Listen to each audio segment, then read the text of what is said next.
शिव भक्त बोथलाल मेनारिया की तरफ से रंगों के त्योहार होली की सभी क्षेत्रवासियों को हार्दिक शुभकामनाएं।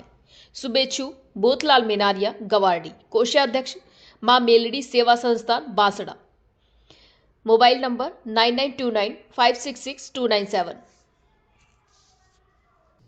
नमस्कार, मैं हूं कुसुम, आप देख रहे हैं राजस्थान धड़कन न्यूज। इस वक्त की बड़ी खबर। तो कांग्रेस पार्टी ने प्रत्याशी घोषित किया और आज नामांकन वापसी का अंतिम दिन था और आज फैसला हुआ कि बाप पार्टी से गठबंधन करना है। आज उम्मीद पार्टी को थी कि आप नामांकन वापस लेंगे। नामांकन वापस नहीं लेने के पीछे आपकी क्या वजह रही? देखिए, आप पहले तो सभी आप मीडिया कर्मी का बहुत बहुत स्वागत और अभिनंदन है। पार्टी का आला कमान का क्या फैसला रहा, ये आप सब आपके सामने हैं। पहली बात, अगर पार्टी आला कमान को टिकट लेना था, वापिस फॉर्म वापिस खिंचवाना ही था, तो मुझे पहले बता देते। जैसा कि आला कमान का फैसला आया आगे से कि अरविंद सीता डामोर को नामांकन बनाया जाए, तो अर्जुन सिंह जी बामणिया साहब जो कि हमारे कांग्रेस के स्थानीय नेता हैं, मंत्री हैं, पूर्व राज्य मंत्री रहे हैं, उन्होंने ये कहा कि मैं नहीं भरना चाह रहा फॉर्म, आप भरो। मैंने कहा ठीक है। तो लास्ट के अंतिम समय में 4 तारीख को सुबह बजे मेरे पास 8:30 बजे फोन आता है। रमेश जी पंड्या जो कि हमारे कांग्रेस के जिलाध्यक्ष हैं, उनका फोन आता है और उन्होंने कहते हैं कि क्या तैयारी है। मैंने कहा तैयारी है। तो ऐसा करिए, फिर बामणिया जी ने बात करी, उन्हीं के फोन से बात करी और उन्होंने कहा कि आप आइए शारदा नगर मेरे निवास स्थान पर और फार्म की प्रक्रिया पूरी करें। बुलाया, फार्म भरवाया।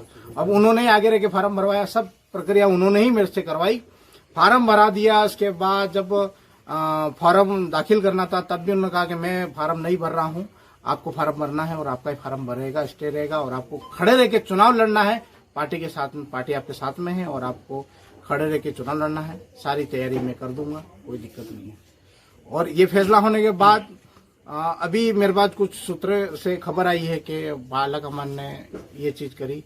तो आला कमान ने मेरे से बहुत बार कोशिश करी करने की, लेकिन मैं क्या 84 विधानसभा और सागड़ा विधानसभा में प्रचार के लिए गया था। वो इंटरनल एरिया है, वहां पर कोई नेटवर्क इशू था, नेटवर्क के कारण मैं उनसे संपर्क नहीं हो पाया हूं और उन्होंने कोई ऐसा फैसला ले लिया है कि जो मेरे करियर के खिलाफ है। कोई संदेह नहीं है, लेकिन मैंने फार्म नहीं खींचा तो मेरे को संपर्क ही नहीं हुआ, तो मैं फार्म कैसे खींचता? मेरे पास संपर्क नहीं था। और अर्जुन सिंह जी बामणिया साहब और जिलाध्यक्ष जी खोड़निया ने संपर्क करने की कोशिश करी होगी, लेकिन मेरा संपर्क था ही नहीं उनसे, तो मैंने फार्म। अब आपका क्या स्टैंड रहेगा? खड़े रहेंगे, पार्टी का सिंबल है हमारे साथ में, पार्टी की छाया है हमारे साथ में और चुनाव लड़ेंगे। आदरणीय राष्ट्रीय अध्यक्ष हमारे मल्लिकार्जुन खड़गे साहब, राष्ट्रीय हमारे युवा नेता राहुल जी गांधी जी, सोनिया जी गांधी, राजस्थान के प्रदेश अध्यक्ष गोविंद सिंह डोटासरा जी, अशोक गहलोत साहब, सीपी साहब, सभी ने मुझे भरोसा देकर ये पार्टी का सिंबल दिया है और मैं चुनाव लड़ रहा हूँ। निस्संदेह पार्टी का सिंबल मेरे साथ में, चुनाव लड़ेंगे। लेकिन यहाँ के नेता माना कि आपको संपर्क नहीं हो पाया, इस वजह से आप नामांकन वापस लेने नहीं आए, लेकिन गठबंधन की बात तो कल रात से ही ट्वीट रंधावा जी ने कर दिया था। इसके बाद भी आप कल रात को यहाँ से रवाना हुए, तो आज के पास 6 घंटे दिन के 9 घंटे का समय था। आपकी जानकारी के बता दूं, ये कोरी अफवाह है। मैं पूरा दिन सागवाड़ा विधानसभा में आज सुबह ही 9-10 बजे निकला हूं और ये सब नहीं कह रहे हैं कि गायब है, कोई गायब नहीं है। मैं सागवाड़ा और 84 विधानसभा में प्रचार के दौरान मेरा संपर्क उनसे नहीं हुआ और उनका भी मेरे से संपर्क नहीं हुआ है। मैं प्रचार के दौरान चल रही थी बात, चल नहीं रही है, निष्कासित कर दिया गया। निस्संदेह कांग्रेस ने मुझे निष्कासित कर दिया। अगर वो चाहती, अगर मुझे पहले से अगर बोल देती कि अरविंद जी आपको विड्रॉल करना होता, विड्रॉल ही नहीं, मैं फार्म ही नहीं भरता और ऐसे सब्जेक्ट को फार्म भरवाते जो विड्रॉल कर लेता। ये सूचना मेरे तक नहीं पहुंची। अगर एवेज में अगर मेरे को पहली सूचना होती, मैं फार्म भी भरता और विड्रॉल भी करता। मेरे को ऐसी सूचना नहीं मिली और निष्कासित की बात करते हैं। निष्कासित की जगह वो मेरा बलिदान भी मांग लेती कांग्रेस पार्टी, तो मैं हंसता हंसता अपना बलिदान कांग्रेस पार्टी को समर्पित कर देता। अब आला कमान ये कह देती है कि आप वापस विड्रॉल तो नहीं कर पाएंगे, लेकिन आप प्रचार न करेंगे और आप पार्टी को समर्थन, तब ऐसी स्थिति में आप क्या चुनाव लड़ेंगे मैदान में? अब देखिए, तीर कमान से निकल चुका है। मैं पूरी तरह से मैदान में खड़ा हूं और चुनाव लड़ूंगा पूरे डंकी की चोट पे।